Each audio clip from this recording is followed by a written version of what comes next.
الحمدللہ وحدہ والصلاۃ والسلام علی من لا نبی بعدہ اما بعد فقد قال اللہ تعالی فی القرآن المجید وفرقان الحمید وبرہان الرشید وارشاد العظیم اعوذ باللہ من الشیطان الرجیم بسم اللہ الرحمن الرحیم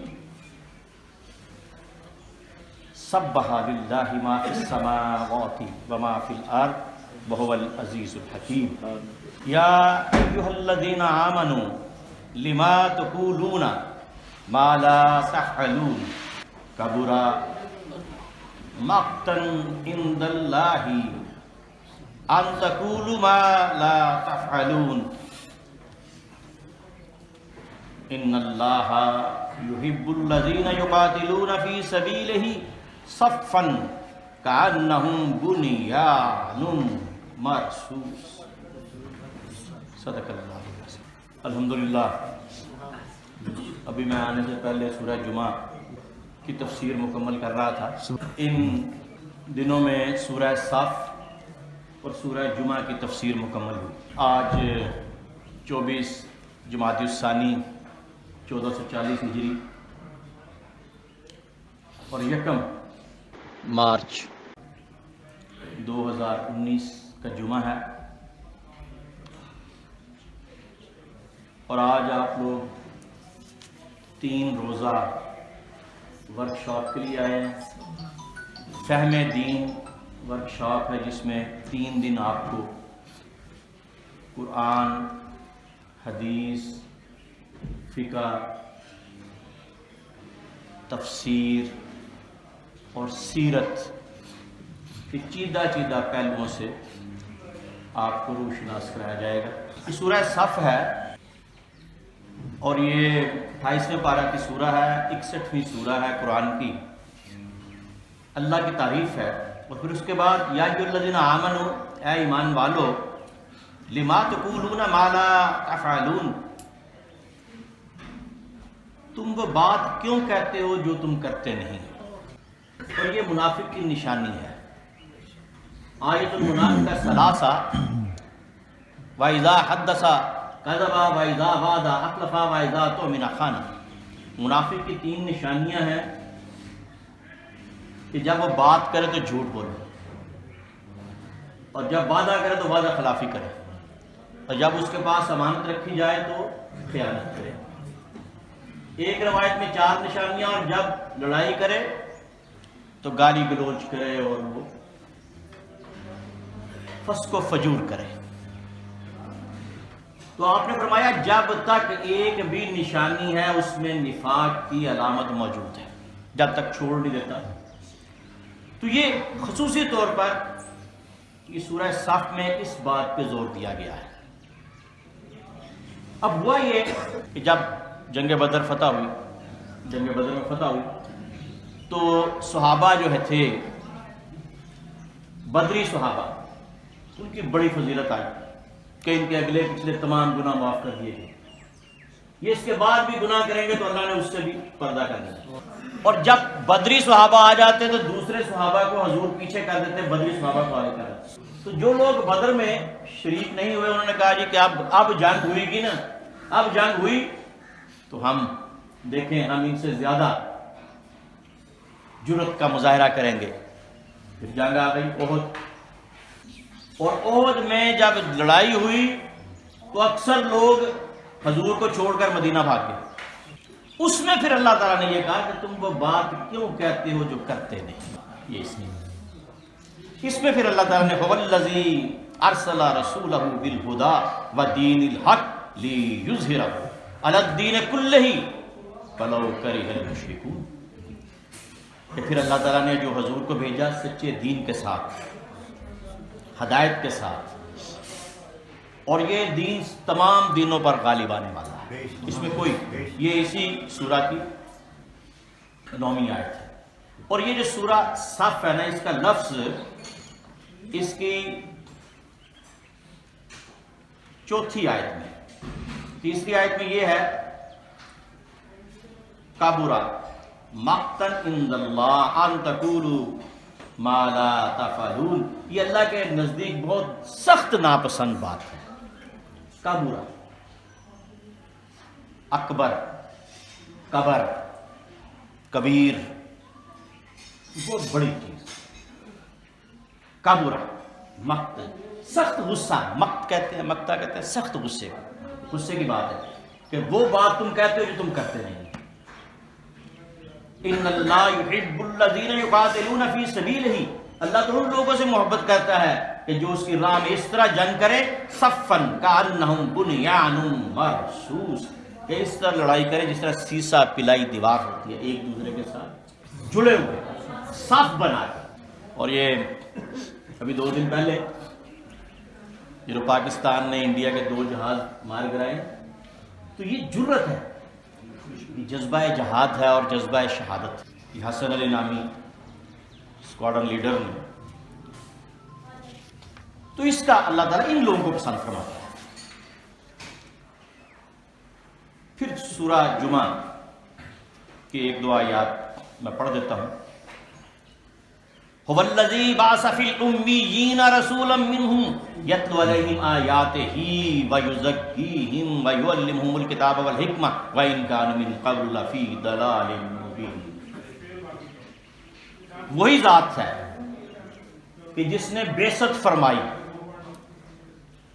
ان امیین میں سے، ان ان پڑھوں میں سے، اور انہی میں سے آپ کو بھیجا یتلو علیہم آیاتہ، جو ان پر آیتیں پڑھ کے سناتے ہیں، وَيُزَكِّيهِمْ، ان کو پاک کرتے ہیں، وَيُعَلِّمُهُمُ الْكِتَابَ وَالْحِکْمَةَ، اور ان کو کتاب اور حکمت کی تعلیم دیتے ہیں، وَإِن كَانُوا مِن قَبْلُ لَفِي ضَلَالٍ مُبِينٍ، اس سے پہلے تو یہ کھلی گمراہی میں تھے، اپنے بچیوں کو زندہ دفن کر دیتے، شراب پیتے تھے، زنا کو یہ کوئی جرم نہیں سمجھتے، لوگوں کو صرف 4 مہینے کہتے تھے کہ اس میں لوگوں کو نہ لوٹیں، رجب، ذیقعد، ذی الحج اور محرم۔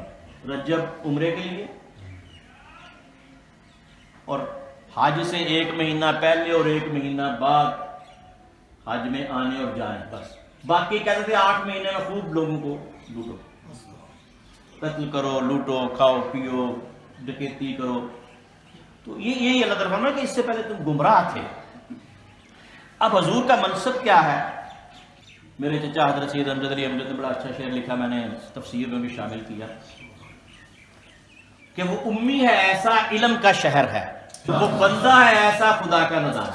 امی کہتے ہیں آپ بھی کہتے ہیں امی، اصل میں یہ لفظ امی ہے جس کو اردو میں امی کہتے ہیں، عربی میں کیا کہتے ہیں؟ امی، عربی کیا کہتے ہیں؟ امی، اردو میں وہ لفظ امی آ گیا ہے، اصل میں امی ہے ماں، جس نے ماں کے پیٹ سے پڑا اس کو امی کہتے ہیں۔ جو کسی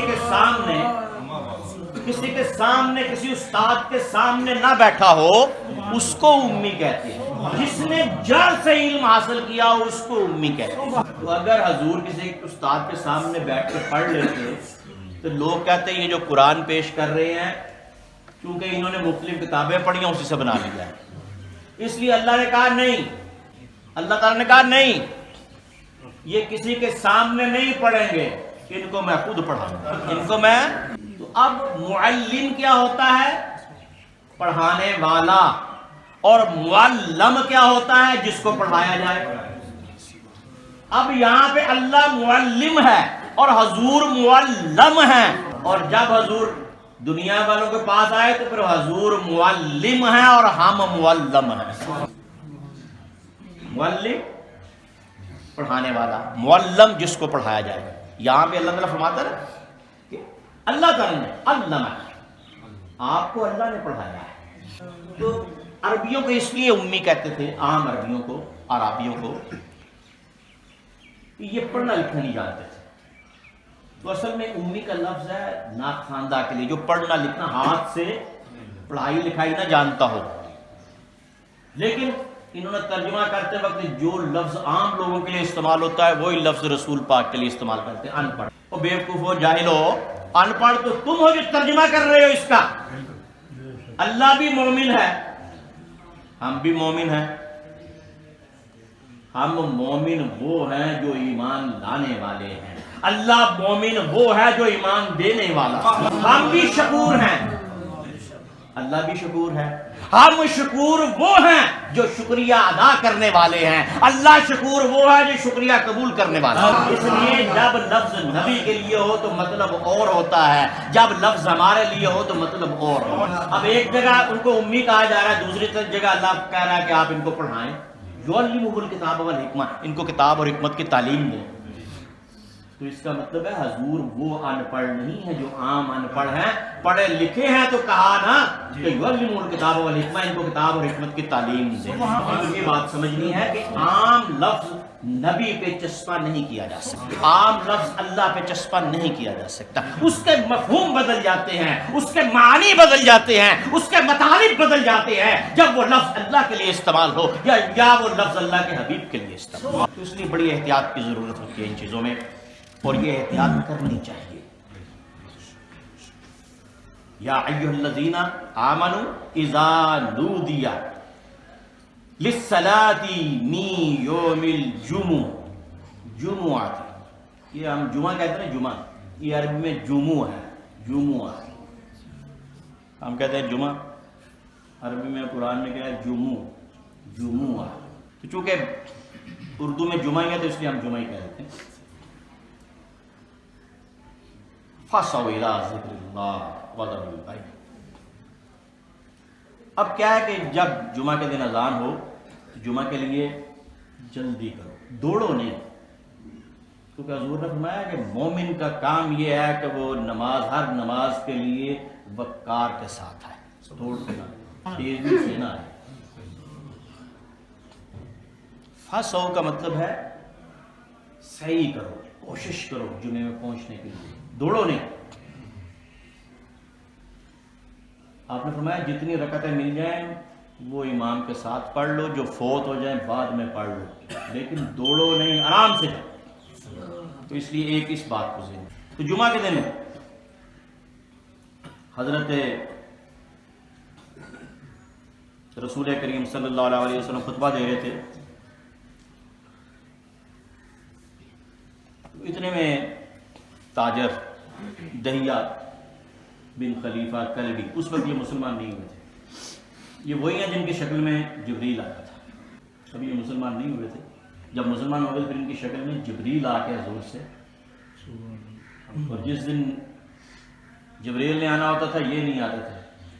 لیکن ابھی یہ مسلمان نہیں ہوئے تھے تو یہ شام سے کچھ تیل, روغن, زیتون وغیرہ لے کے آئے. تو آپ خطبہ فرما رہے تھے, سارے لوگ بھاگ گئے, خطبہ چھوڑ گئے. صرف 12 بندے بچے, ایک وہ عشرہ مبشرہ والے 10 اور ایک بلال 11 اور ایک 2 بچ گئے, باقی سب بھاگ گئے. تو اللہ تعالیٰ کیا فرماتا ہے, وَإِذَا رَأَوْا تِجَارَةً أَوْ لَهْوًا, کہ جب انہوں نے کوئی تجارت دیکھی یا کوئی کھیل تماشا دیکھا, نِنفَدُّوا إِلَيْهَا, تو وہ چل دیے, وَتَرَكُوكَ قَائِمًا, اور آپ کو خطبے میں اکیلا چھوڑ گئے. قُلْ مَا عِندَ اللَّهِ خَيْرٌ مِّنَ اللَّهْوِ وَمِنَ التِّجَارَةِ وَاللَّهُ خَيْرُ الرَّازِقِينَ. لیکن اللہ کے نزدیک جو بہتر چیز ہے, جو اچھی چیز ہے, وہ تجارت ہے جو اللہ کی تجارت ہے, اور اس میں نقصان کوئی نہیں, صرف نفع ہی نفع. وَمَا عَلَيْنَا إِلَّا الْبَلَاغُ.